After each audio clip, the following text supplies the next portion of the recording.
So against Yawgmoth, so this is one of the matchups where I go with one of Prison or Tabernacle. So I go with Tabernacle because they don't really have a way to kill it, except for the Grist sack, which is a bit awkward to do.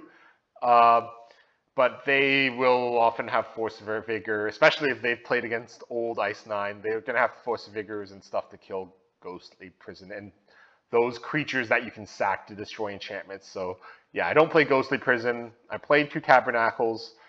I swap out 2 Haktos for 2 Charmaw because Haktos is very vulnerable, as you saw last game. And Charmaw, I guess, is, you know, Tabernacle isn't really offense, so having 2 Charmaws that can't really be killed as offense is important. Besides that, again, Reprieve is always just fluctuating between 2 or 3, depending what else, how much other important stuff I have to add. But I think generally I take out 1 Tithe, maybe 2 because I'm on the draw, and maybe the Thoughts of Ruin, and maybe, yeah, so I think those are kind of the flex slots. But yeah, I keep the full bolts, I keep the full prismatic endings because they're mana dorks. So yeah, Young Wolf.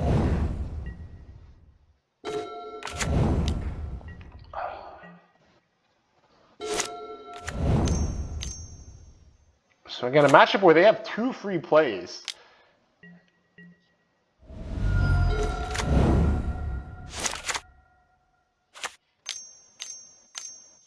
And then, yeah, this is where Reprieve shines.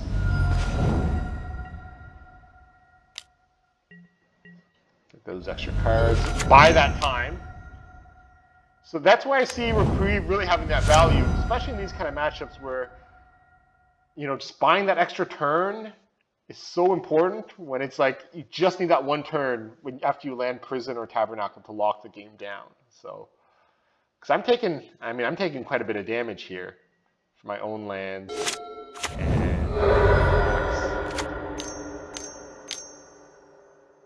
So Grist.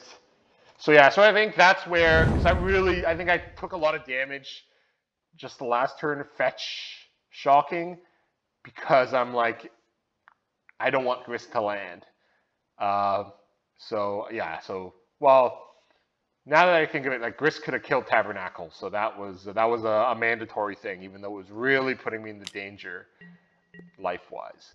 So I mean, here I'm in a lot of trouble because I have to take 2 damage to cast Tabernacle. I'm losing 1. I'm going to use up 1 mana to cast Tabernacle, and they've still got 2 attackers that they have the mana for. So I mean, I have Tabernacle as a blocker, so it's going to be tight, but very interesting. So here they keep the 2 creatures.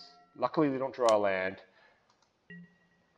So yeah, so they attack with both. Obviously, I stop that. Bigger.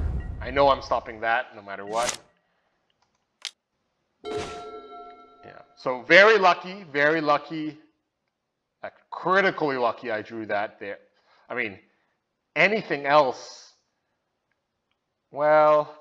anything else, because this allows me to actually destroy a land this turn. Like anything else, a shock or a fetch or anything. Like I had maybe room for 1 fetch, and like a shock I would have had to wait. Oh, okay, that was a really clutch draw. Okay, so I did a lot of, I mean, this is the game for the 5-0, so I think I thought about it for like 2 minutes, but nah. I knew that I could afford it. I could afford the damage, because the one thing I was concerned about is they let the Young Wolf die. I mean, man, I was in a rough spot, because if they let the Young Wolf die, then the next turn they can just attack me with both of those, and one of them would have gone through to kill me. So what I would have done in that case was I would have destroyed one of their lands and hoped they didn't draw another land, because got them down to 1 land, then they would have only been able to keep alive one of their creatures.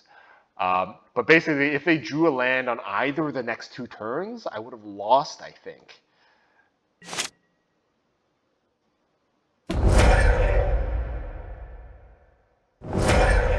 I think that was a mistake on their part to let the Geist die. That was definitely a mistake. But yeah. Oh, man, another clutch draw. Yeah, to wrap up this 5-0, I had a few really clutch draws there, but boom without losing, and yeah, that sealed it. So yeah, I mean, again, I think classic LIBOR and taxes survived just long enough to lock them out. And yeah, well, as you can tell, it got really, really close, and I got really, really lucky with the 2 last draws. But yeah, again, just Tabernacle is a absolute house in this matchup. It turns losses into wins instantly, and it got the job done here, and got me a 5-0 in my first ever set of matches with this deck. So yeah, hopefully this was informative, entertaining to watch me, to be honest, kind of barely win some games to get to this 5-0. But yeah, hopefully the lines here, me talking about my reasoning, a lot of the mistakes I've made, have given you a better idea on the intuition of how SOFR and Hackdos works. And yeah, again, because Magic is about, a lot of it is about intuition. There's no one rule for everything. You just gotta get your reps and get a sense of what works best when. So hopefully this set of videos, gave you a better sense. And I'm sure as I stream challenges down the road, we can have some more two-way discussions on this topic. But yeah, it was a blast playing the league. It was a blast explaining all this because I just love to hear myself talk for some reason. But yeah, great time, and yeah, hope to do more of these down the road.